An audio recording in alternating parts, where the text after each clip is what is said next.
Hey everyone, welcome to my $20 podcast. It's $20 because my camera was $10 and my microphone was $10, maybe even $9.99. So, what I'm doing is listening to my podcast on Rumble to see if I'm actually making any noise and everything's working. Um, if you tuned into any of my other videos, you will understand that I'm not a professional at this point. I'm a $20 professional. So I'm waiting for it to kick in. It's still a video. And so if you read the title, I need to figure out the question to ask. So it says I've been going for a minute, but it hasn't kicked in on in the world yet.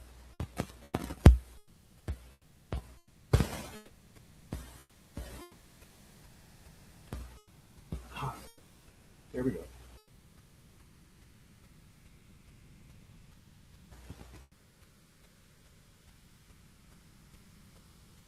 See, that's it. Click.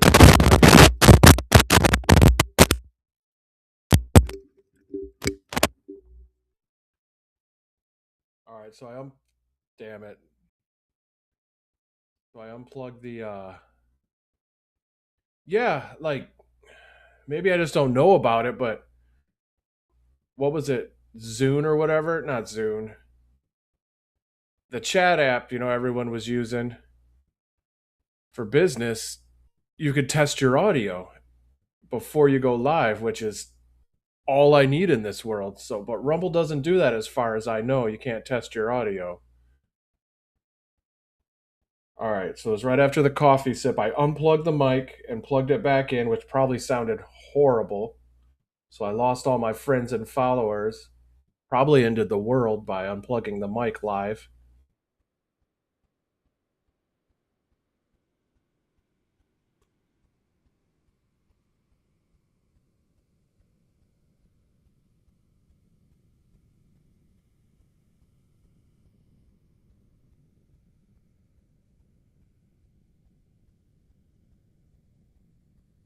All right, sounds good.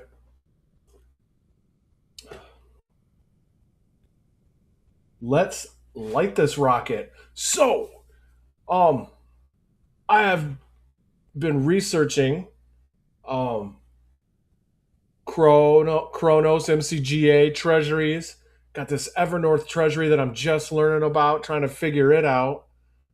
Their similarities, what they're trying to do,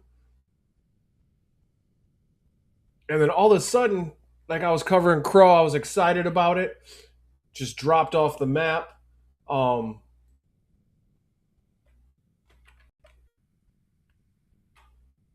TMTG, the parent company, Trump's media company, just nothing since December 1st, that was cool, but nothing since December 1st, and then moved on to the TEA Energy Company, which we need to run AI data and crypto mining, mostly Bitcoin, I think. There was company ABTC, but this just dropped off. We did get let's see if there's any news. Now December 1st. So they did announce the CEO and the CFO. And if you remember through one of my talks on it, I did a lot of hours on this. If you want to know about MCGA, the Treasury, the SPAC, SPAC, and all that, I did some deep dives into it. And crypto.com gets to pick the CEO and all that. They get to pick a lot of things. They take the lead on it. But MCGA gets its own validator node, and it's going to buy 19% because that was the Genius Act. Says no entity can hold over 20% of the coin. So we'll see. Evernorth They won't be able to hold over 20% in a treasury. So that's MCGA, which is going to be the Trump Media Group CRO strategy, will it's trading under the ticker MCGA now, and it'll be called this later. It's still Yorkville right now until the business combination closes. And we haven't heard any news on that. Don't know what's happening. December 1st, it seems like they pick the CEO, CFO, so they're still planning on closing. Maybe they're waiting for Clarity Act. And I'll go into that, how that failed. Or not failed, but rug pulled for a little bit. Is that a good thing? Is that a bad thing? I'm leaning towards I want yields and I don't like banks, so maybe a good thing, but I don't know. So I'm trying to compare what Evernorth is doing to what MCGA is doing. I think I need Flare Network, Flare app, Flare.com, Flare Network. And then run all of that. Sorry, it was bright. Through Flare, because their layer 1 or phase 1, 1.1, can only work with XRP because of the escrow system. So phase 2 will be a lot of other things, a lot of other cryptocurrencies. But Hugo Filion, who I think CEO of Flare maybe, he said that Flare Network and wrapping the XRP to get the liquid stake token, which I'm still trying to understand that. I tried. You saw my video. I was pretty mad. I tried to do it a couple times. There's a bunch of you got to get certain wallets. I think it's Binance or Ledger, and I just didn't want to do it yet. I didn't want to take a risk and send it somewhere. I just don't know enough, and it's dangerous, and I don't want to be exposed. You know what I mean? I don't know enough to be safe. I know just enough to be dangerous. So I stopped trying to wrap my XRP right now, because in April is when they're projecting is phase 2, and that will be ubiquitous everywhere. Right now it's just for the cool people to do it. So we'll see. And how are all these dates lining up? And because we know the Clarity Act just missed its first goal, missed its first target. And we're going to go into that for the specific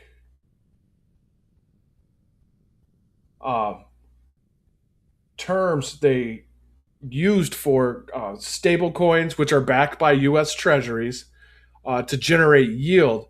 The way I translate it, the way I see it, until I get more information, is that the banks want the yield like they've been doing.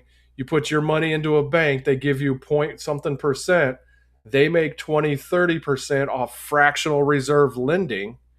I should actually have that video. It's a Fox News, and I hate Fox News, CNN, all the mainstream media liars. Don't like them all.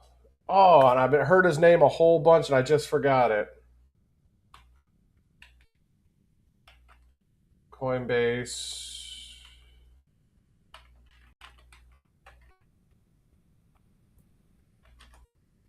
It should pop up. Yeah. So her voice just kills you. This is 18 minutes. Maybe, yeah, let's do the short because her voice just scratches in your ear. In terms of the rules and the road ahead, it was very clear in terms of the rules and the road ahead. If you're a digital commodity, you'll trade under the CFTC rules. If you're not a digital commodity, you'll be treated as a security. Is that right? I'd say most of the rest of the industry agreed that there are major issues in this bill. I declined to opine on the exact whether the markup should happen or not. I defer all of that to the Senate, but I did feel like I had to speak up on behalf of our customers and all Americans here. It just felt deeply unfair to me that one industry would come in and get to do regulatory capture to ban their competition.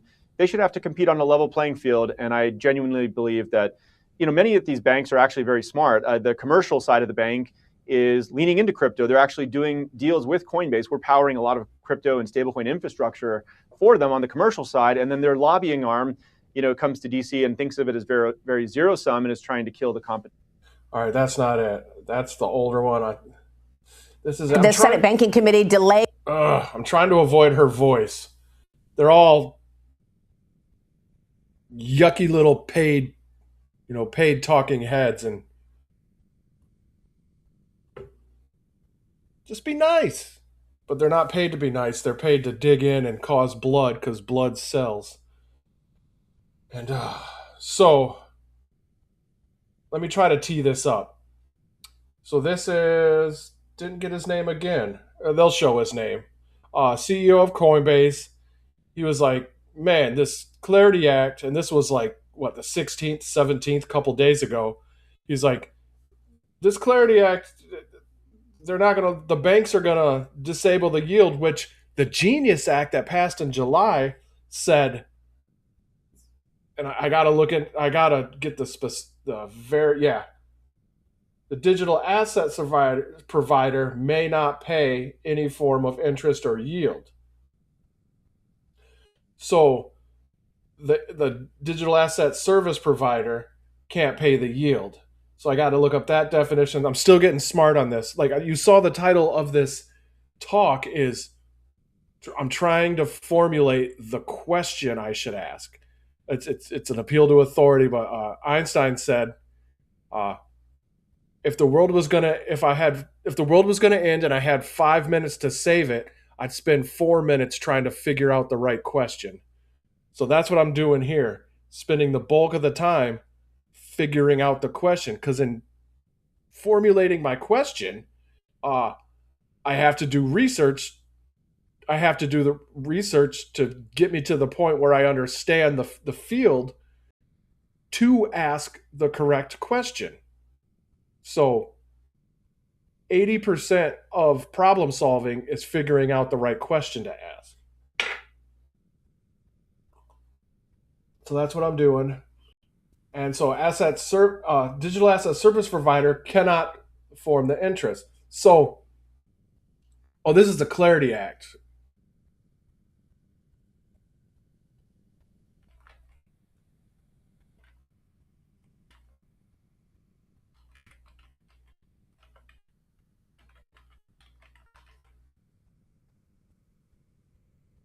And the weird thing is,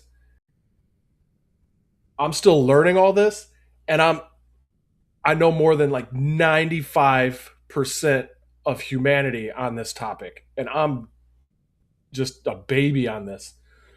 So, like, I worked in a hospital, and I asked all the administrators, like, we're going on blockchain. Everything's going on blockchain in the next couple of years. Like, why don't we front run that and try to get some money going, get an initiative going? We'll be the lighthouse to show everybody how it's done. And they're like, what's blockchain? I'm like, blockchain, the thing that crypto's built on. Like, I've never heard of blockchain. Administrators making a couple $100,000 a year, never heard of blockchain. 90%, 95% of humans don't understand what blockchain is. So that's a problem. It's going to be everything. It's going to be how you buy your coffee. It's huge. It's huge that nobody knows this. But so the Clarity Act, for being classified as the act explicitly excludes payment stablecoins from being classified as securities or commodities. That's not what I need to know.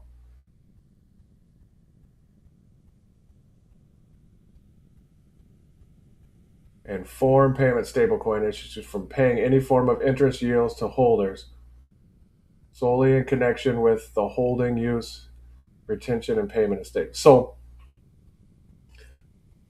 what the stablecoin or what the Genius Act said is you buy USDT, which is a stablecoin pegged 1-to-1 with US treasuries.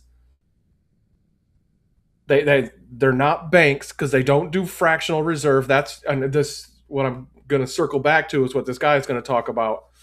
Banks need all this insurance. They need all this FDIC. They need all these regulations because they have fractional reserve banking, which means they're creating money out of nowhere. They're creating fiat money is created out of nowhere. And you give that money to the bank, they give you nothing back. They're making 20, 30, 40% on it. So you give them your fake money, your fiat Federal Reserve note, and they take that fiat Federal Reserve note and make more fiat, like on, this is stupid, on paper, fake fractional reserve loans on that. They have to keep like 10% or something stupid. I'll look into that later. It's not even worth it. We got to end it. But the banks don't have the money they say they have because of fractional reserve banking. They can have like a certain very low percentage of the money on their bank, on their books, on their ledger, which you don't have access to. That's what a blockchain is you have access to the ledger. Everyone has the ledger and it has to agree. Right now we have centralized banking, which you don't get to see their ledger. You got to talk to them to see if you could spend your money. That's how evil happens. Oh, I clicked the wrong thing and now Brave has been popping up bullshit all day. So the payment stablecoin issuers cannot issue yield or interest. But what this left open and what the banks are calling a loophole, and by loophole they mean they can't steal your money from you as good anymore. Third parties can issue interest. So the Genius Act said it didn't shut down yield or interest on stablecoins. It says the issuers can't do it. So the banks were like, oh, hell no. So now the banks are lobbying relentlessly, endlessly to try to, this is settled law. This is the Genius Act. It's settled law. It's done, written in stone. The banks want to use the Clarity Act to rewrite the Genius Act to say nobody ever, never, except for us, because we're the banks and we need your money. We know how to spend your money. You don't know how to spend your money. Shut up, is what I believe the banks are saying, or what they have been saying since 1913. So the banks are trying to get Congress to work against the American people to shut down all interest and yield on the stable coins. So the banks are lobbying Congress to cause harm to American people by stealing Americans' money. And again, they're stealing your money by printing it out of thin air. That we call that inflation. That's stealing. Because if we're only at 2% inflation, then prices should only be 2% higher than the 1913 price or the 1971 price when we went off the gold standard. If it's only 2% inflation, prices should only be higher than 1913. I'm bet. You want to see if they're the same? We're at like 3,000, 4,000% interest. We're at insanely stupid criminal heights of interest. We're not at 2% interest. We're at 3,000 to 4,000%. So just because, check the price in 1913. How much was bread? How much more expensive is it now? Your dollar lost 97 to 98% of its buying power.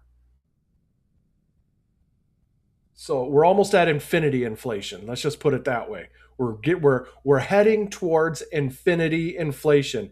At infinity inflation, the Federal Reserve note fiat currency drops to zero. Check out Iran. Their currency basically just went to zero. That was a dig. Not on the people, on the evil government. So what I'm trying to get back, I'm trying to circle back to this interview. It's 18 minutes. Maybe I'll play the whole thing. I just hate that. I hate newscasters' voice, that fake, that the cadence they talk. They're trained to talk that way. It's supposed to pick a lock in your brain, and I hate it. I can't stand it. Commercials do it. The news does it. It's a weird cadence that's mechanical and trained. It's like if somebody was talking to you in public like that, you'd be like, "What's wrong with you?" Well, and you let people get away with it like podcasters. Well, here's what we need to do today. I'm going to talk about this. Like, you don't do that. But I do it. But I do it as well. I get my. It generates a aura of authority. You get on your soapbox and start preaching, and people believe you to the extent and proportion of how confident you are, how authoritative you are. It's bullshitting, but it works. So I hate all that to say I hate her voice. I hate all the mainstream talking head puppets. Smith Munt Act, not renovation, remodernization act, or Smith Munt Modernization Acts allows the CIA funded mainstream media to lie to you to get you to do things. It's allowed because Obama reversed the Smith-Munt Act, made it the Smith-Munt Modernization Act. So now intelligence agencies and your government can use propaganda to lie to you to make you form an opinion that they want you to form. It's in the law says we could lie to you to deceive you with intent to deceive you and manipulate you. That's law. It's law that they can and will lie to you and should lie to you. So, yeah, we'll get back to her. But the issuer, bop, beep, where'd you go? I didn't, okay. The issuer can't, the issue of the stablecoin can't create yield or pay payments, interest, can't pay out interest or rewards or anything, but a third party can. So this is blockchain. And I want to know, or this is a FLR network.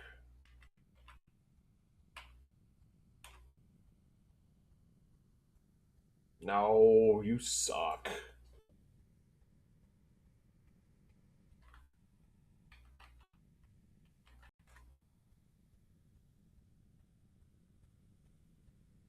So I'm just going to try to get all this stuff together. Again, I'm trying to figure out the question.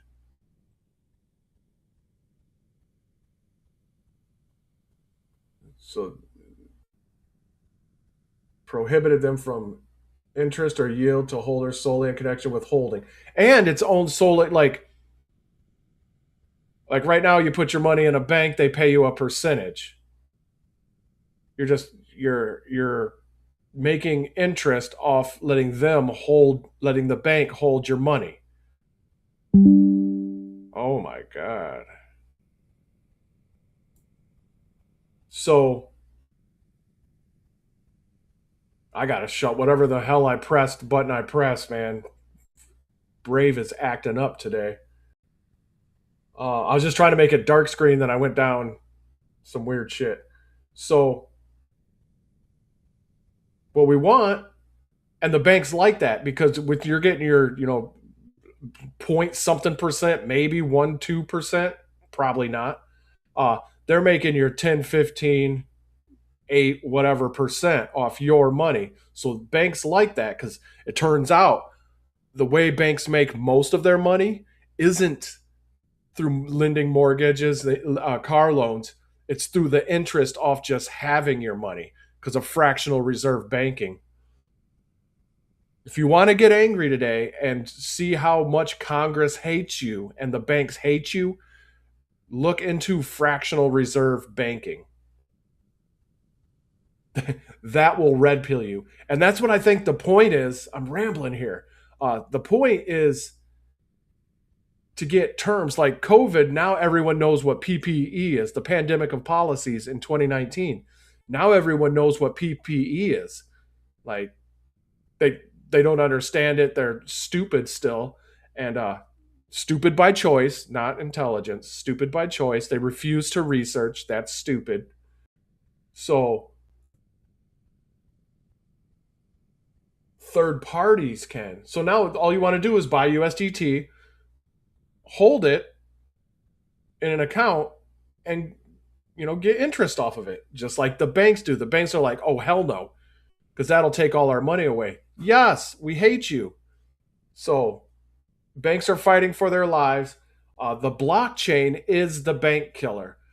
We don't need to trust you anymore. We don't need to trust the bank because now we're in a trustless society. Trust is not required. With digital, immutable ledgers, like a piece of paper that cannot be destroyed, immuted, like a Sumerian tablet, lasted 6,000-7,000 years, 10,000, 15,000 years. It's always right here. No, this is how much money I have. You're lying. We did this and you owe me this much. Here it is. And all of us have the ledger and we all agree that you're lying. Right now it's just you got to be like, "Hey bank, do I have money?" They're like, "Oh no, late fees." You're like, "What?" "No." But you don't have the ledger. You can't see what happened behind the scenes. It's all centralized, it's all hidden. It's all central banking is the voodoo. It is the magic. There's no science behind it. There's no proof of work behind it. That's what the blockchain brings to the table. It will kill the banks. The banks are already dead. We're just watching them bleed out, which I like. So the banks are fighting for their lives, trying not to bleed out in the streets. That's pretty graphic, but I hate what they do to us. They're evil, evil, evil. So the Clarity Act, that's what we're trying to do is get rid of evil banking practices, fractional reserve banking, money on demand. They could just print money out of nothing, but yet they tax us.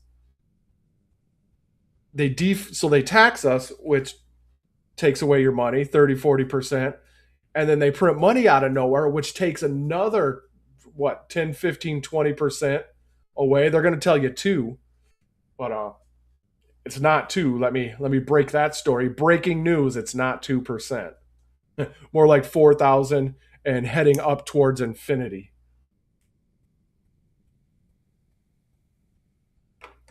We're closer to infinity percent interest inflation than we are 2%.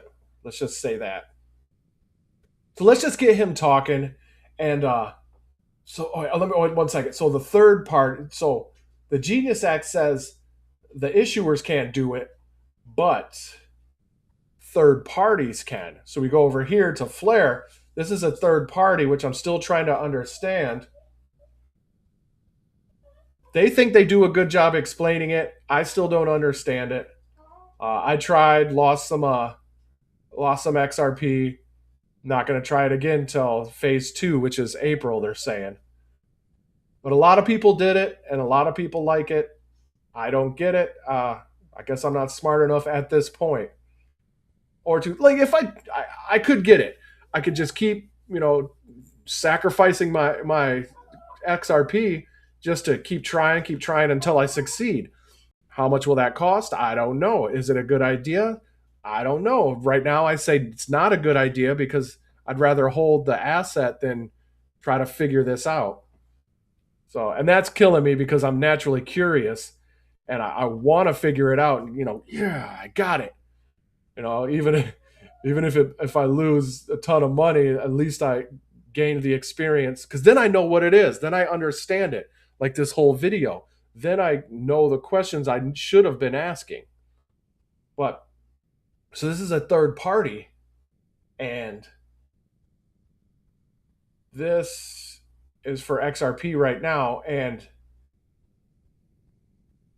they could generate.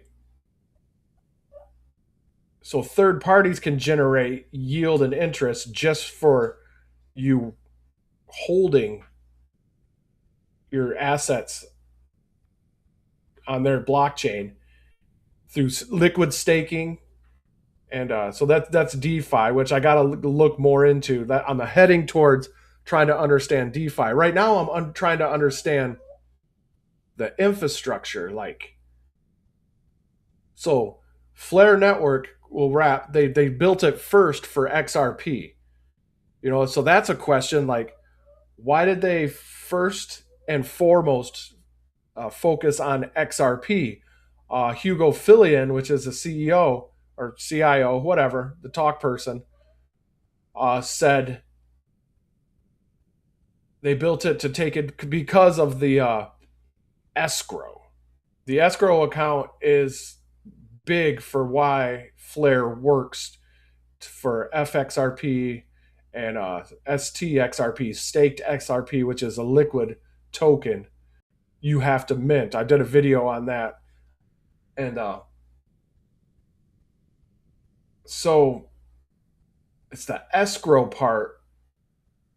See, and that's going to have to go away because you can't hold more than 20%. That's why MCGA is going to hold 19% of CRO and become their own validator. They said that in one of their filings. I went over it. I did a video of it because you can't hold more than 20%. I think that's the Genius Act. So how does CRO is a different token? So I'm going to go into that too. Compare XRP to CRO. Can Flare wrap CRO the same way? Does CRO? It doesn't have escrow, I don't think, because XRP has timed escrow drops. Every month they drop.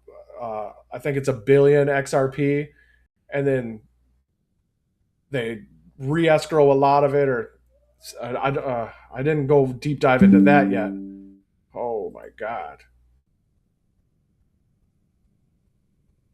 All right, I gotta stop that. I don't know what I did. I gotta stop it offline. I don't know what I did, but it's Flare's getting in the Brave is getting in my way right now. Okay, let's just watch this. I think I was trying to avoid listening to her voice. All right, so it's the video, but none of them are telling me his name. Let's just roll. A vote on legislation to structure the crypto market and digital assets, pushing the bill's timeline to February at least. This coming after pushback from the crypto industry over whether platforms should be paying interest or be able to pay interest on rewards on stablecoins. Coinbase CEO Brian Armstrong opposed the bill, saying it contains too many issues. Joining me now is the man himself, Coinbase CEO Brian Armstrong. Brian, great to see you. Thank you so much for joining us. And you tweeted out some of your concerns. You write this: after reviewing the Senate banking draft over the last 48 hours, Coinbase unfortunately can't support this bill as written. There are too many issues, including a de facto ban on tokenized securities, DeFi prohibitions, as well as erosion of the CFTC's authority, draft amendments that would kill rewards on stable coins. Tell us about that. Yeah, well, thanks for having me on. And first off, I just want to say that the Senate's been doing incredible work. Senator Tim Scott, Senator Lummis, the banking and ag committees to get this bill together along with the industry. And I'm still quite optimistic that this bill is going to get done in a very bipartisan and strong way. However, the draft text we did see on Monday night this week, with just 24 hours to review it, we started to look through and noticed there was a few items in there that caused us concern. You did a good job of summarizing those, and so I was worried that going into a committee markup without a path to fix those first would have been dangerous. It would have been more difficult to change those things later with the full Senate floor, and so I did come out and say that I thought there were those issues while deferring to the Senate on the exact procedure going forward from here. Well, I want to talk about this. Okay, I'm going to keep letting it roll, but I'll stop it in between what he says and try to get past what she says. Ew. So what we're going to pay attention to is when he talks about fractional reserve banking. That's basically it. And how the yields, and then I'll go into the Genius Act and how the bank's trying to rewrite the Genius Act. He might do it. He could talk. He's a good CEO. So keep in mind also that everything you see on a TV screen is a psyop because of the Smith Monetization Act. Fox Business is allowed to lie to you, to use propaganda, to use what you call misinformation, disinformation, which is, just classifications of lie. So they could lie to you to try to get you to think a certain way. It's totally legal. Thank you, Obama. Fuck that guy. Sorry, F-bomb.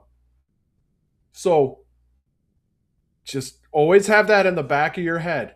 They are allowed and they are promoted and they are encouraged to lie to you to get you to think a certain way.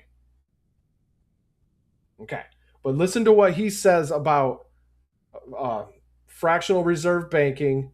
And I'm going to try to, and then I forgot why I originally played this, but I'm going to try to bring him back into the question I'm trying to ask. What are these treasuries? How do these treasuries interact with each other? Interoperability is the new word. You'll hear him. He probably won't say that, but interoperability is the fancy new word. And how FLR interacts with XRP, and does Kronos have something like FLR? Or is that phase 2? And will crypto.com? Just so many questions, but just listen to why he said he does not support this bill as it stands. The sticking point that you've been raising for a while now, and that is whether platforms are able or should have the ability to pay rewards on or interest on stable coins. This, of course, would be a key tool for you and the industry to convince customers to move money out of traditional banks and into crypto platforms, correct? Yeah, so this stablecoin reward issue is very important, and I think President Trump has showed incredible leadership here, creating a strong crypto agenda. We just got the Genius Act passed into law, which actually did enable stablecoin rewards to happen. The banks had their own concerns, and we reached a good outcome in the Genius Act, and now the bank. All right, so this was the Genius Act passed July, I think June or July, July 2025. So, and I love that they're getting this term out there because people don't know fractional reserve banking. So, stable coins have to have the assets they're selling you 100% backed up with Federal Reserve banking. Like, we had a gold standard for every dollar issued, you had to have a certain amount verified, backed up. We went off the gold standard. Now you could that's how you get forever wars. You could just print pallets of cash, put the pallets of cash on a whole convoy of planes, send that over to Iraq, and then have warehouses in Iraq filled to the brims with pallets of cash. That's what the banks want.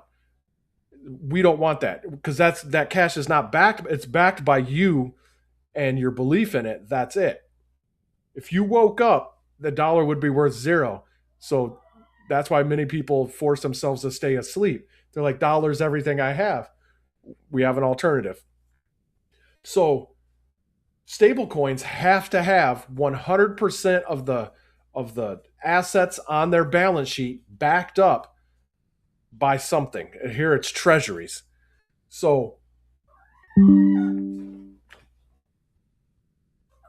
what the fuck is that, man? I kind of want to stop, fix that, and come back. Okay.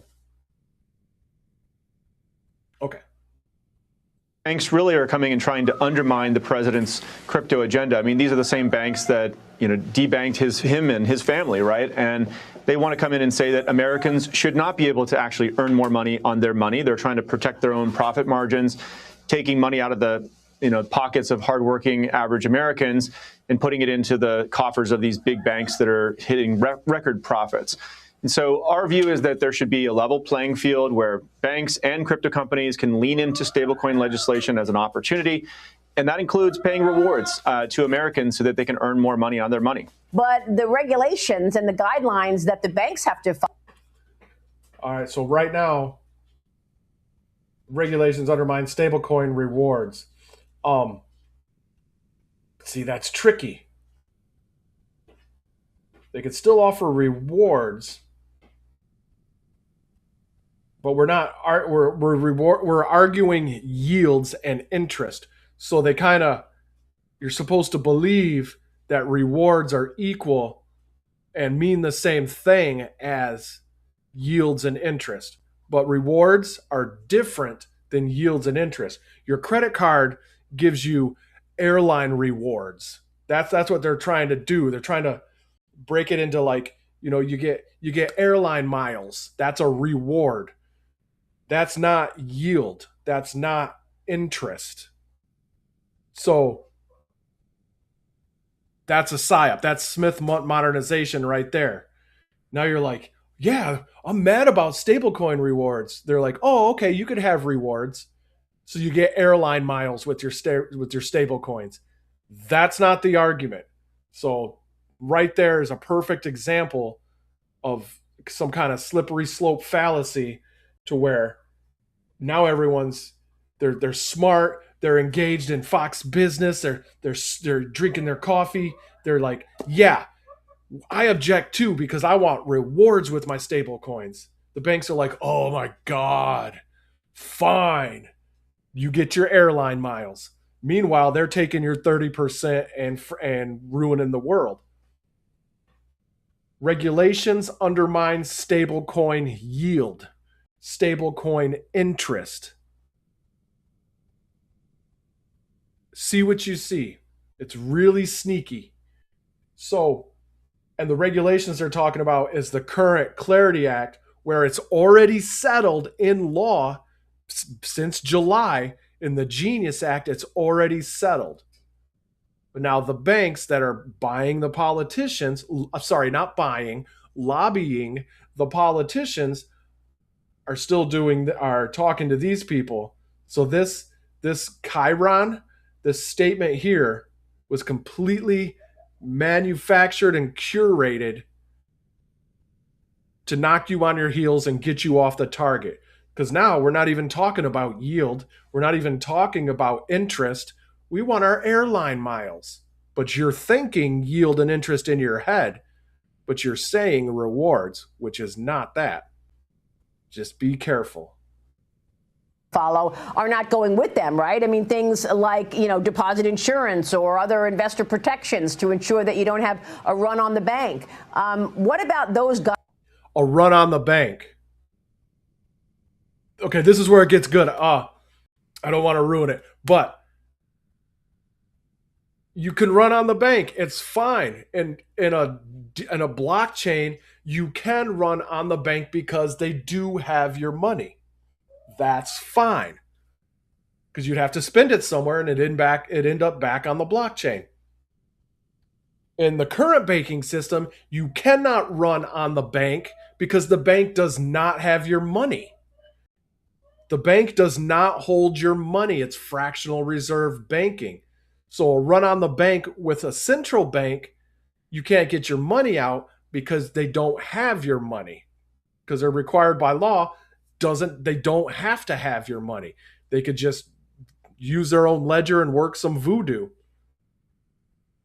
So that's interesting right there, because now you're saying a run on the bank. Now you're picturing the Great Depression. Now you're picturing people jumping off of buildings, and that goes to 9/11 again, the trauma response. So now you're picturing the Great Depression, people jumping off the streets, stock market crash, run on the banks. They don't have my money. How am I going to feed my children? So look, see what you see. They're trying to invoke that imagery, a run on the bank, money flying through the air. It's worthless. People, dogs on fire running by. this new technology is going to cause, grandma to jump off a skyscraper, because remember 2019, you're killing grandma if you don't take experimental gene therapies. Grandma's going to jump off a skyscraper because she lost her pension. They're trying to invoke imagery. 9/11 buildings are falling because you didn't take the jab. Wait, what? So it's all the trauma response that they programmed you to believe over the last your entire life on this planet. So a run on the bank. Picture that imagery. What do you see? It's black and white sometimes, like the image in your head, because that's what you remember. You picture a newspaper spinning. Hear ye, breaking, red flashlights. And you see, run on the bank. So you run in, you can't get your money. I get so mad, I'm worked up, I got to slow down. So you're picturing not being able to get your money. You're picturing, oh, my bank account's frozen. Decentralized. This is what Hugo Fillion talks about. When we get to the product, when decentralization, distributed, decentralized ledgers happens, regulation becomes obsolete. Like, regulation isn't part of the conversation. So this whole conversation we're having, the Congress making millions and billions, taking fancy dinners with all the bank lobbyists, all of that is to try to stop, not try to alter, not try to control, try to stop the blockchain ledger from going into effect. Because once it goes into effect and you're decentralized, regulation becomes antiquated. Regulation becomes a thing of the past. That they're going to lose their chokehold on your money. And it will happen and is happening. They're fighting with it tooth and nail. They're spending all the fake fiat Bank of London Federal Reserve notes they can to try to stop this from happening. They will fail. We will ensure that. They will bleed out in the streets, metaphorically. So let's get back to this. I think he's going to hit it home now. And we're not looking for rewards. I know I'm repetitive. We're looking for yields and interest. That's what we're pissed about, you banking retards. Guidelines that you would not face, and investors may not get those kinds of protections that are in place at a traditional bank. Yeah, so you're right. The banks do have quite a heavy burden on regulation. And the reason is because they do something called fractional reserve lending. They don't actually store all your money at the bank. They're lending out a good chunk of it. And that's what actually causes additional risk, which can be these runs on the bank. Now, some people would say, yes, but there's FDIC insurance. OK, that's great, but it's only up to $250,000. So if you have more than that in a bank, you can actually lose your money if there's a run on that bank. So I actually believe that fractional reserve lending, or fractional reserve banking, I should say, introduces more risk into the system. I think it's more risky to keep your money there. By contrast, under the Genius Act, stablecoin reserves are held 100% in short-term U.S. treasuries. And so there is no fractional reserve with these stable coins. They should not be subject to the same regulation as banks. That's the world that the banks entered into to have the privilege of doing fractional reserve, which brings along this additional risk. Yeah, it's interesting that you say that. You get it? We got blockchain and the whole suite of everything that can be built on the blockchain distributed ledgers is a whole new world. It's not fractional reserve. They can't manipulate the ledgers. You don't need to be bailed out because of all your money's gone, like we did in 2008. They took risky chances and lost all of our money. So then they need more of our money in illegal taxes of our fiat currency to bail them out, to give them bonuses. Remember that. They took bonuses off the money we gave them to bail them out after we said no, and the government did it anyways. Remember that. And then the cycle keeps going. This is a whole new thing. We actually have to have the assets we say we have. Imagine that. That's 1971. That's the gold standard. We have to have the things we say we have. We can't do this mysterious, hidden, darkroom voodoo anymore. And the banks hate this. So let's keep going. Because one analyst would say to the banks, interest on stablecoins could shift how the consumer liquidity is used. And instead of financing the private sector, stablecoins are actually financing the government. And the bank runs, just consider the imagery you're seeing. They showed you the Tickle Me Elmo at Walmart during Christmas. People were getting killed. I think they got killed, but at least beat up and harmed to try to get in to get Tickle Me Elmo. So you see Bank Run, 9/11, Tickle Me Elmo. Now you're seeing Minneapolis. They sorry. They need this imagery in your head so when they use the propaganda through the Smith Modernization Act, they could curate which memories you bring up. Bank run. Now you could just see crowds running in and rushing, and now they're getting mad. And then you saw the Fedsurrection on January 6th when the federal agents started busting the windows. The federal agents dressed like Trump supporters started breaking in the windows and trying to get in. You see that coming up. That's, now that gets linked to bank run. Now you see 9/11 falling. You're like, so they're the mass trauma events. They're trying to program those into you so that they could recall them back when they need them. So bank run, there's a drawer called bank run. You open that drawer, all those memories are in it, and they're like, oh yeah, people rioting, you can't get your money. I'm gonna starve to death because of Bitcoin. I'm gonna, grandma is gonna die because blockchain technology. They need you to believe that, but you didn't even know you thought all this. When she said the term bank run, it's a strategic. Naomi Wolf. It's exquisitely refined psychological warfare. The Nazis, and then when we brought all the Nazi SS officers and Project Blue Paperclip, Operation Paperclip, that's why World War II ended. We just brought all the Nazis and put them in charge of the government and NASA and intelligence agencies. That's why World War II ended. So all the Nazi SS officers perfected, the MK Ultra, perfected brainwashing and memory implants. They perfected that in the 60s, 50s, and 60s. So it was perfected back then. And that's, unless you are actively trying to not brainwash yourself, you're still brainwashed. You're completely brainwashed. Do with that statement what you will. It is a fact. So I like this because the banks are panicking, which I think is good.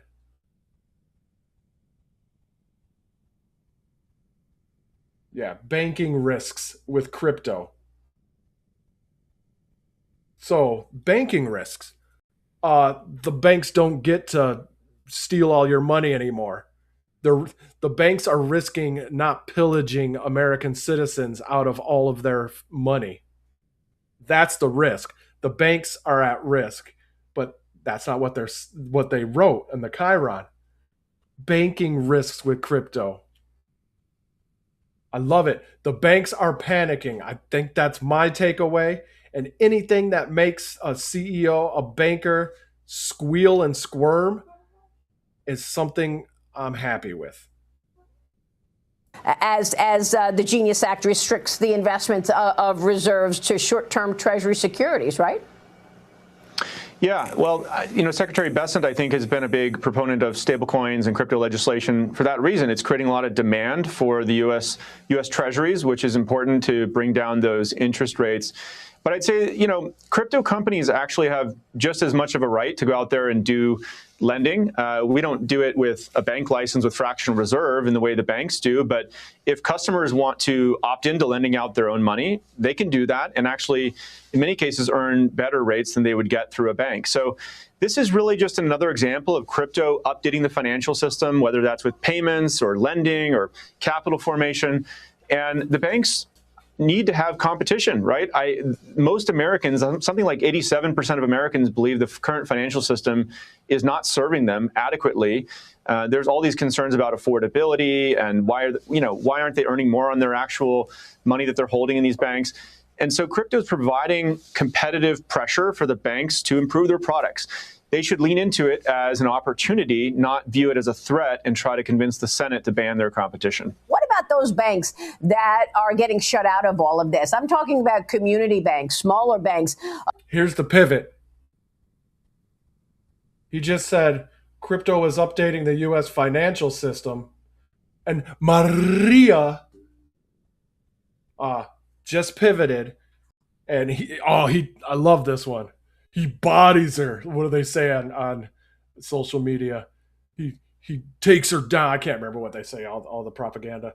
But she's like, yeah. You just said crypto is going to save the world and we're going to have actual real money for the first time in 100 years. And we're going to be able to keep our money and the banks aren't going to be able to steal it from us anymore. I know you just said that. But what about the community banks? They'll be irrelevant too. You'll be able to. We are the banks now. Everyone involved in crypto is their own banks. We're in a post-trust society. We do not need third-party banks that the banks are like, bro, trust us. We can hold your money.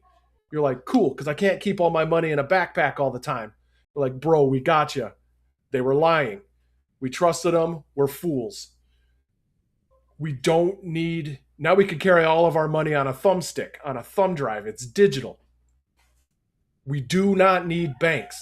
The banks know this. The banks are done, are dying, are dead. They're Voldemort on the floor. You know what I mean? They sold their soul. They split their soul. Fractional reserve soul banking. They split their soul. There's nothing left of them. They're done. We are the banks now. So all of this is actually moot. We are the banks. We need to push forward. You control your money. The government does not control your money. So that's what he said. He basically, I'm paraphrasing for him.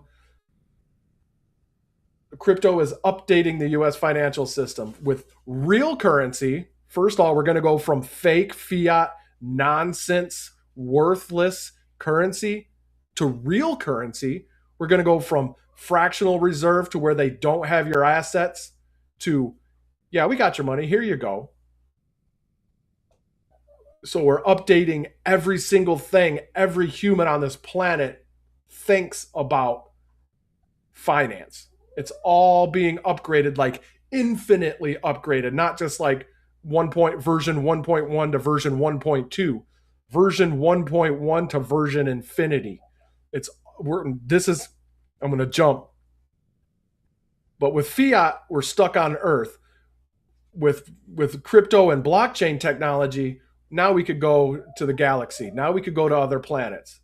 That's the upgrade from a level 0 civilization to a level 1 civilization, which is massive multi orders of magnitude. And so, yeah, she's like, yeah, I know that's true. Now we're going to have real money. Now we're going to be able to be our own banks, and we don't have to trust corrupt politicians and corrupt bankers with our finances anymore. We could be in charge, and we'll be healthier and wealthier, and we'll be in charge of our own money. I understand that. But what about, Jiminy Clay, but what about the community bankers? So that's their last line of defense. Okay, we get it. The central banks, they're the bad guys. The BIS, the central banks, Bank of International Settlements.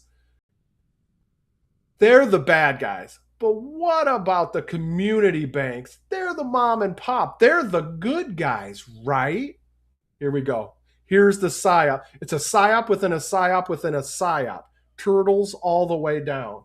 Those banks who are doing lending in agriculture and the farmers who are relying on this kind of lending, are they going to have the same access? Bitcoin's going to kill the farmers. See what you see. If we kill the banks, then that's going to kill the farmers, and grandma won't be able to pick soybeans anymore. You're killing grandma. Ah, get it? The farmers. Picture person with wheat hanging out of their mouth, like, yeah, if they would have just left the big banks intact, I would have been a farmer for longer. Right? You're killing the farmers. You're not going to have food. You're going to starve to death. What about the little dog that's running around on fire? You did that. To these crypto platforms that you're referring to? Yeah, so there's been a lot of noise made about community banks, and community banks obviously play an important role in many of the different congressional districts and in our communities. I believe that this is actually a red herring being used by the large banks to essentially put the community banks out there as the people who are being damaged. There's actually no evidence we've been able to find of any community bank losing deposits to stablecoins. In fact, the biggest risk to community banks. There's no evidence. Yeah, I know there's no evidence, but what if it's true? But yeah, there's no evidence at all. Yeah, I know there's no evidence, but what if it's really true and you should be scared about it? Is big banks. There's been deposit consolidation that's happened since Dodd-Frank over the last 10 years. People are more likely to move their community bank funds to a large bank than they are to move it into stablecoins. So I think that that's a red herring, and I think that crypto can do a good job of serving these communities as well. I wouldn't let the big banks put the community banks out there as a front man. Well, I mean, I think that there's even more to this than these issues that we're talking about, because when you look at how the House treated this in terms of the Clarity Act, it was very clear in terms of the rules and the road ahead. If you're a digital commodity, you'll trade under the CFTC rules. If you're not a digital commodity, you'll be. Oh, I want a side by side with the Clarity and the Genius. So they're trying to rewrite this. Pelosi with her 130 something amendments, like completely captured, man. Like,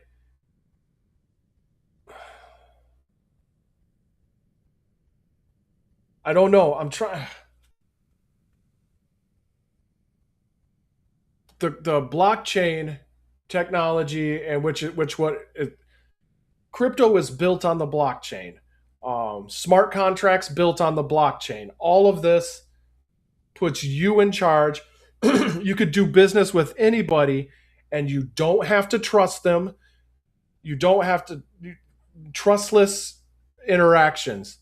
I don't like no more back alley deals, like, drug deals. You try to buy some drugs and then they rob you.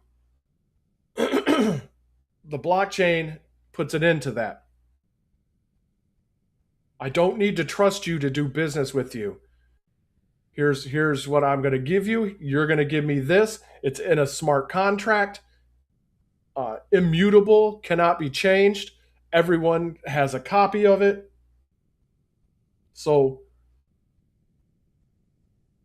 what they're trying to do is roll the CFTC back into the SEC and put the SEC in charge, unless the SEC is like, no, I don't want to look at it. Then the CFTC will be in charge of it about anything that comes up.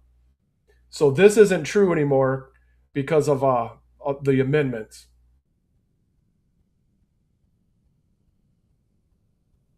They need to add mature blockchain.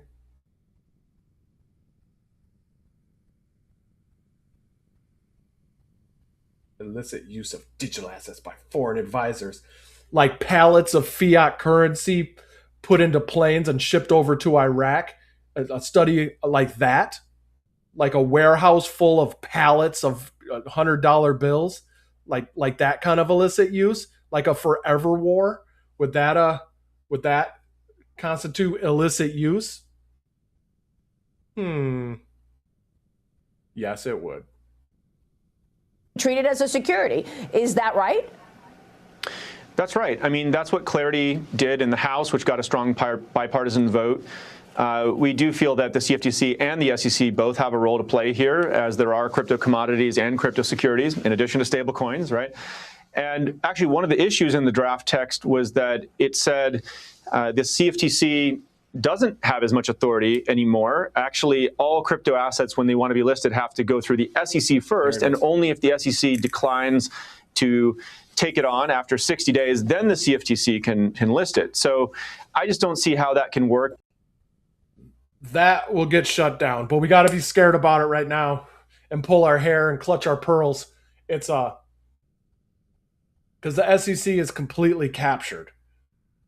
Right now, we're showing all the naked shorting, the paper silver, where there's the price of real silver over in the East and Japan and all that, China. There's real silver price, and then there's American COMEX paper silver price. So there's two prices of silver. Paper silver has become depegged from actual real silver. What is it for? Like every ounce they have of silver, they sold it 50 times. Like there's 50 different paper contracts on each, ounce of real silver, something close to that. So again, they made a real asset and turned it into a funny, false, fake, phony, false asset. Both the CFTC and the SEC are important agencies. They have their own jurisdiction. The Senate Ag Committee, I can't imagine why they would make the CFTC a subsidiary of the SEC. But was the Senate approach on this too complicated? I think that, the Senate has done an incredible work here of trying to bring together a lot of different constituents to make sure that their voice is heard. The problem is that the banks are really trying to undermine the president's crypto agenda and take money out of the pocket of these ordinary Americans. The banks are trying to undermine lobbying. There's 12 lobbyists for at least 12, probably more now, 12 lobbyists for every member of Congress in D.C. The amount of money to pay to try to change Congress' mind is unfathomable. Fake money, fake fiat money. And so there was, frankly... And it's all untraceable, all untrackable, because we don't have a ledger. If it was on the blockchain, if Congress got paid by the blockchain, we would see all their transactions. We would know where their millions and millions and millions and millions and millions of dollars of assets come from. It's not coming from their wages, which is way too high. Put them in Section 8 housing, put them on minimum wage. You don't like it? Get out. There you go. I fixed everything. There was a giveaway to the banks. It went too far, and I felt like I had to speak up for our customers and the 52 million Americans who've used crypto to make sure that their rights were being defended. I'd say most of the rest of the industry agreed that there are major issues in this bill. I declined to opine on the exact whether the markup should happen or not. I defer all of that to the Senate, but I did feel like I had to speak up on behalf of our customers and all Americans here. It just felt deeply unfair to me that one industry. That coin, it was minted and it said 0.5 Bitcoin. I'm just going to go on a conspiracy really quick.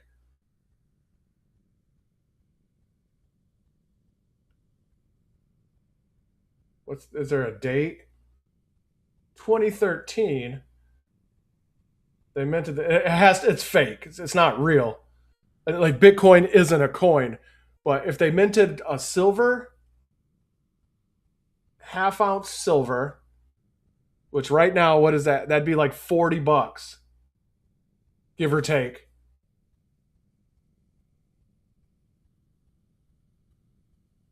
It's because they use imagery will be their downfall. So I'm getting I'm putting on my aluminum rabbit ears right now, because you're supposed to put on an aluminum hat to block it out. I'm putting on aluminum rabbit ears to boost the signal. Let's go. Uh, so it's silver, half ounce, 2013.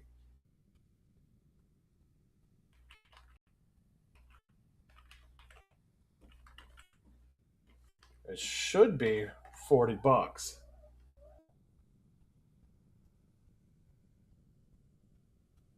Oh wow.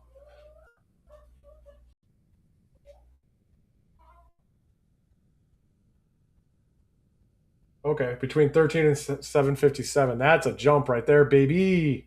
So, dang it. Varus and Virtue in numbers.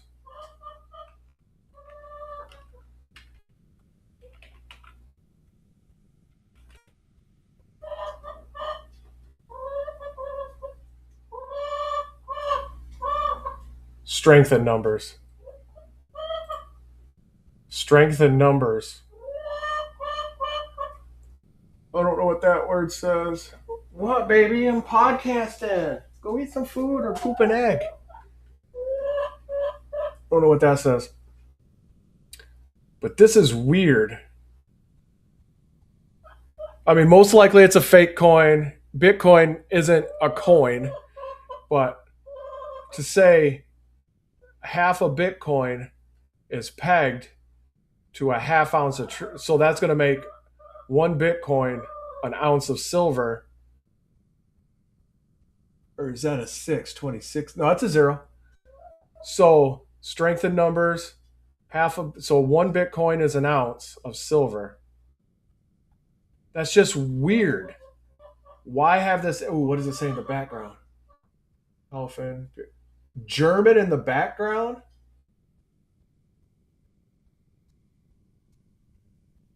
Kaufman, Bitcoin, Curse Bay.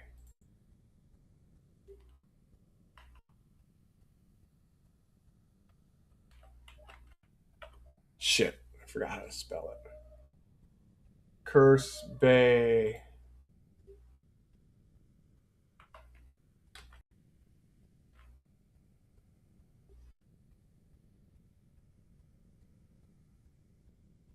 That's it. Germany's first and biggest marketplace for digital currency. So it's a German Bitcoin exchange. Okay, there it is. .de. Okay, so they said that. So they got a German Bitcoin exchange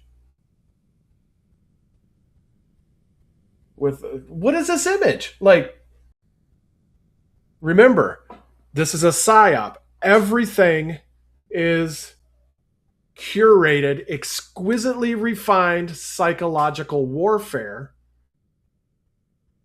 And they had, even if this coin never existed, like a physical, like, we're supposed to think this is a picture of a coin that existed and it was minted in 2013. What if it's not? What if it just never existed? It's just an image. What is this image? What is this?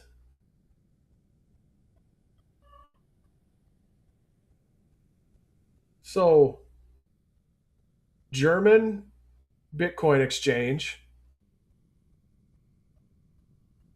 1 ounce of silver is worth 1 Bitcoin in 2013.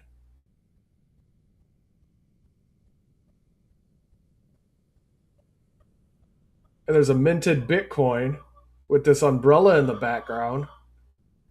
We all know, most of us know that as a Resident Evil type imagery or the biohazard imagery. What the heck is this? You know, maybe it's well, it's not nothing because they use every single image is curated perfectly. They have people getting paid 6 figures, a team of them, to put this image up.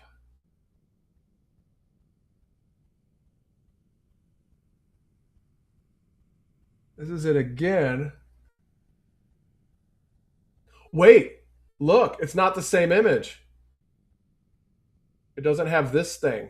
There's a word in between there. This is 1 troy ounce. And I can't see at the bottom what it says, but it's 2013 1 ounce. This is, no. This is 2013 half ounce. And it says over Cabara? I don't know. I want to know what that says. This is weird. What am I doing? I'm not talking about anything I planned on talking about.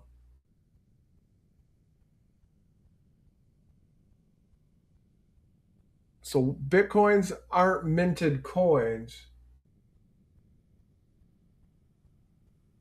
But they do have something that looks like this, and I think I bought one. It's a actually basically like a flash drive, or it's a cold wallet that looks like a Bitcoin, so it's kind of cool. Strength in numbers. And I think this is, and you load your Bitcoin on there, and it's tamper proof. So if you peel this back off, yeah, I think that's it. I think I had this thing. And baby, what? Poop an egg. Okay, weird. So I think this is just a cold storage wallet. Yeah, there it is with the back off.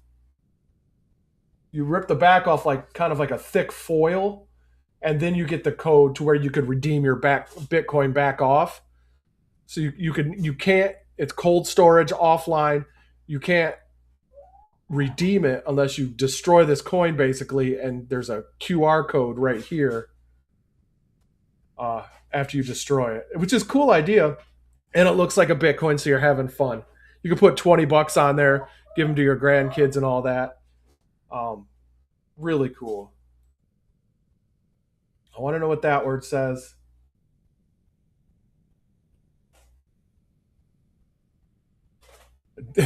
So it turns out this is the question I want to ask. What the heck is this?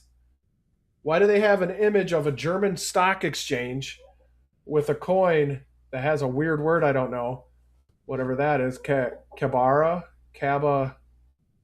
and so 1 Bitcoin equals 1 troy ounce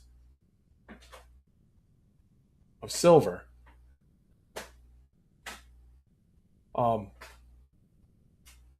Imagery counts. I don't know. Weird. Just wasted 20 minutes on that. But I think there's something here. I don't know what it is. Boop, bop, beep. Do the thing. Those beep. Yeah.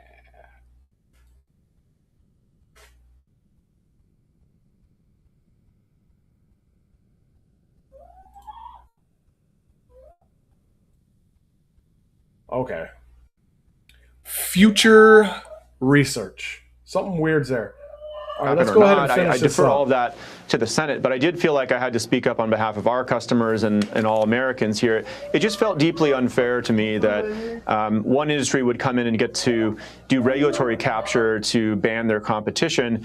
They should have to compete on a level playing field, and I genuinely believe that many of these banks are actually very smart. The commercial side of the bank is leaning into crypto. They're actually doing deals with Coinbase. We're powering a lot of crypto and stablecoin infrastructure for them on the commercial side. And then their lobbying arm, comes to DC and thinks of it as very, very zero sum and is trying to kill the competition. So I suspect, like many things, if we get the principals in the room, we can actually get this figured out and make a good deal. But, I'll be reaching out to some bank CEOs in the next week here.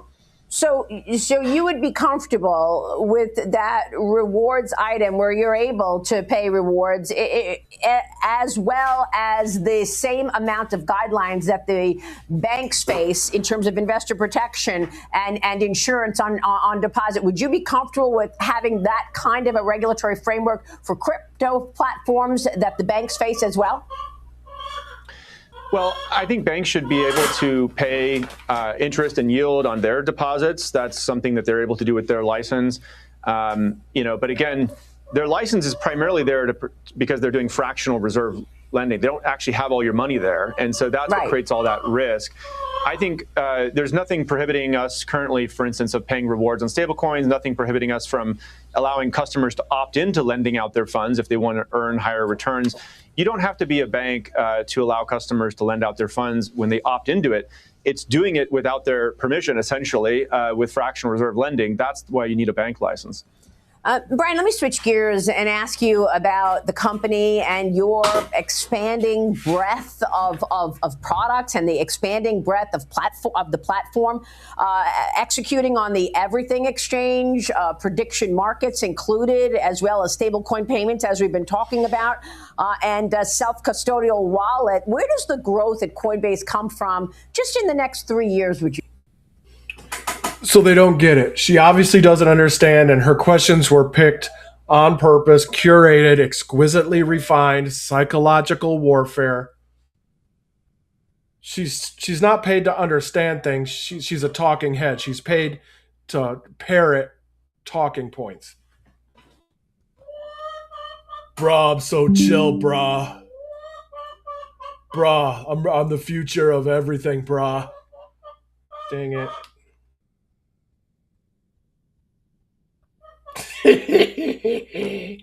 That's happening.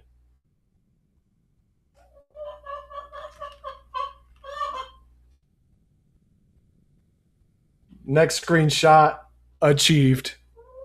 Or next brah, I'm so chill, brah. Dang it. I gotta send that to myself and edit it. Banks are done. Forever wars are done. NGOs stealing money, defrauding American citizens, money laundering to NGOs to start riots in Minnesota. That's going to be done soon. To start regime changes all over the world, that's done. You don't understand. Like, blockchain is the initiation of responsible government. We, the people, are the banks now. We are the government now. And the government and the banks are trying to stop that because they want to steal your money and start forever wars. We are the banks now. That's as simple as you could say it. We are the banks. And Fox Business and all the JP Morgan and Bank of America, they want to kill this bill to keep themselves alive. You say? Yeah, so we see every asset class coming on chain. Crypto is really updating the entire financial system, and that creates a lot of opportunity. The Everything Exchange is a core part of our strategy, like you mentioned. It started with just crypto trading. We now have millions of different crypto assets people can trade, but we also recently announced stock trading. You can trade commodities there. You can trade prediction markets. We want to bring every asset class on chain, and it can trade, 24/7 in more countries around the world, creating more demand. We should be tokenizing every asset class out there. So that's a core part of our strategy. We're also trying to build other types of financial services not related to trading, right? Like stablecoin payments are growing enormously year over year. We're building better borrowing and lending products. We want to revitalize capital formation and make that more efficient. America has the deepest capital markets in the world, but it's still kind of expensive to go out there and raise money if you're trying to build a real estate project. All right, I'm going to cut that here. So all that to say, we are the banks now. So this video didn't go anywhere the way I wanted. I'm trying, what I want is to see if there's any connection between Chronos, Flare, XRP, Chronos, Flare, Evernorth's CRO treasury, because they have the escrow account. And then the crypto treasuries like MCGA, which is going to be the biggest one when it closes. There's something there. I don't know what it is, but there's something. And how can CRO use its treasury because it's set up just like Evernorth? Or I guess, okay, cool. I need to start off with how exactly are XRP and CRO differently. Ooh, that's a good image. I want that.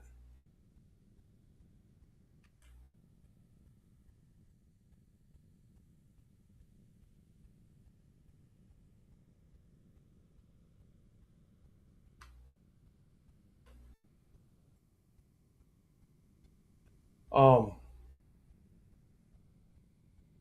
so that's I'm gonna pick that up again. I'm getting a little hungry. Got to take care of my chickens, and so yeah, I guess this is the video of the setup of the video I'm gonna do later when I really get into trying to figure out what question I should ask. Yeah, the answer is 42. What is the question, right? Um, Hitchhiker's Guide. So yeah, I'm gonna cut this here because I'm hungry. I need breakfast. I gotta work out.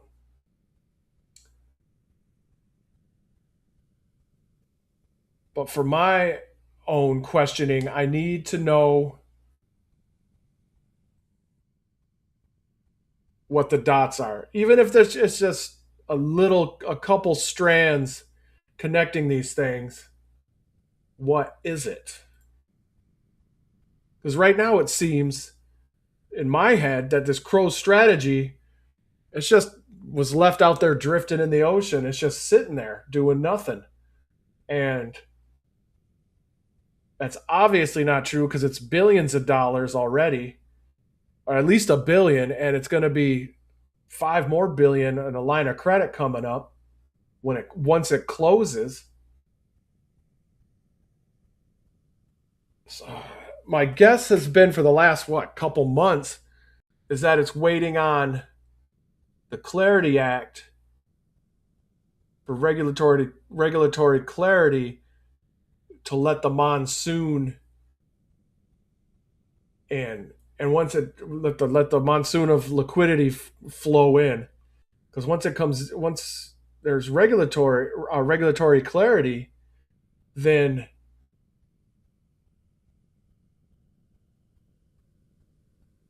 the money flows out of the banks into real currency,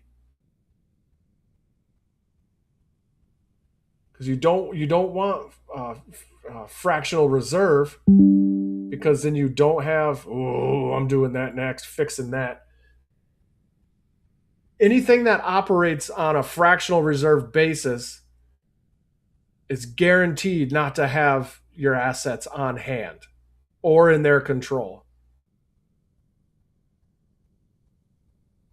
I don't like that. I want something that has the assets it says it has, and I want my assets on demand.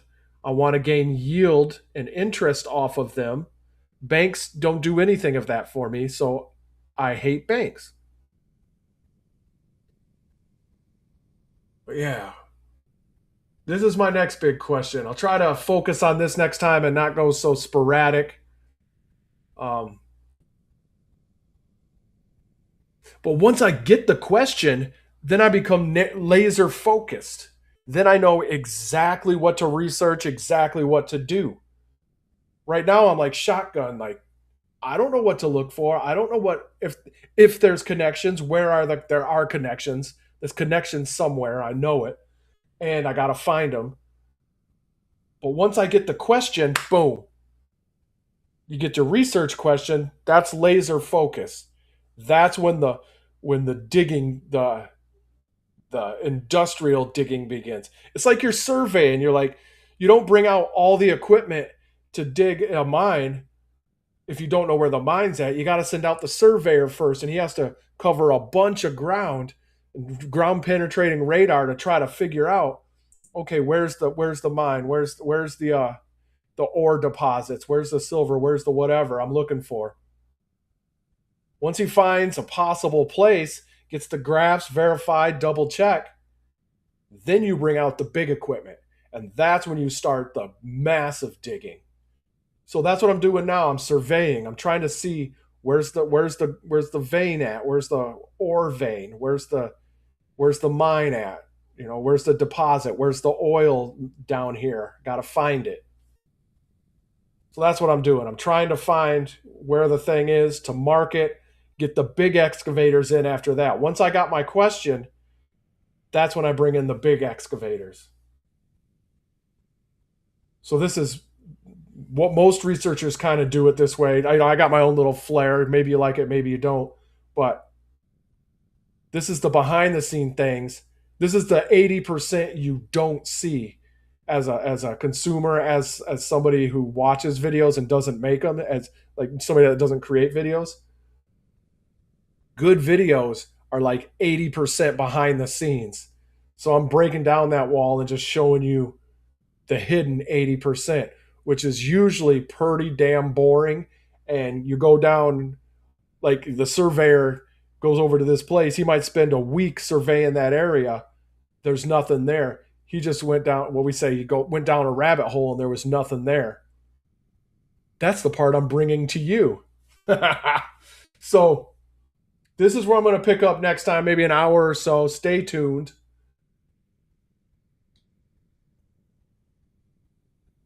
I don't even want to read it yet because I love researching. So look forward to that. All right, I'm out, people. Thanks for hanging. I love you. And try to get some questions. Help me figure out some questions. How are these things related? Chronos, the Chronos treasury, the XRP treasury, Evernorth, Flare network with DeFi wrapped XRP. How is this related? That's what I need to know. All right, folks. I'm down to one screen, so you get to see all the behind the scenes BS. Catch you next time.